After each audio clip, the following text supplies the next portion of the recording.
2021 മഹാപ്രളയത്തിൽ കനകപുരം മേഖലയ്ക്ക് നഷ്ടമായ കനകപുരം കുപ്പായക്കുഴി നടപ്പാലം യാഥാർത്ഥ്യമായി.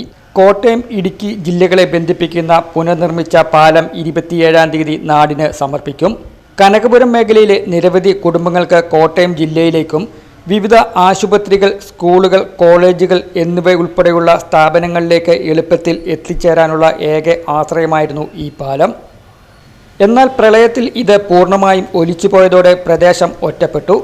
തുടർന്ന് പാലം പുനർനിർമ്മിക്കണമെന്ന ആവശ്യവുമായി നാട്ടുകാർ അധികാരികളെ സമീപിക്കുകയായിരുന്നു. ആദ്യം കഴിഞ്ഞ ബ്ലോക്ക് പഞ്ചായത്ത് ജനറൽ ഫണ്ടിൽ നിന്നും 10 ലക്ഷം രൂപ അനുവദിച്ചുകൊണ്ട് നിർമ്മാണം ആരംഭിച്ചെങ്കിലും കോൺക്രീറ്റ് തൂണുകളിൽ മാത്രമായി പദ്ധതി വഴിമുട്ടി നിൽക്കുകയായിരുന്നു. എന്നാൽ നാട്ടുകാരുടെ ദുരിതത്തിന് പരിഹാരമായി അന്തരിച്ച മുൻ MLA വാഴൂർ സോമൻ തൻ്റെ പ്രാദേശിക വികസന ഫണ്ടിൽ നിന്നും 25 ലക്ഷം രൂപ കൂടി അനുവദിച്ചതോടെ പാലത്തിൻ്റെ നിർമ്മാണം ഇപ്പോൾ പൂർത്തിയായിരിക്കുകയാണ്. 27-ാം തീയതി വൈകിട്ട് 4 മണിക്ക് കനകപുരം കമ്മ്യൂണിറ്റി ഹാളിൽ നടക്കുന്ന സമ്മേളനത്തിൽ പീരുമേട് MLA അഡ്വക്കേറ്റ് സിറിയക് തോമസ് പാലം നാടിന് സമർപ്പിക്കും.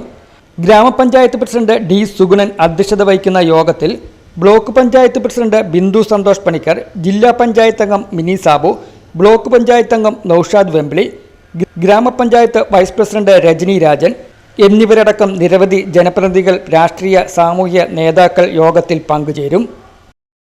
News bureau, Mundakayam.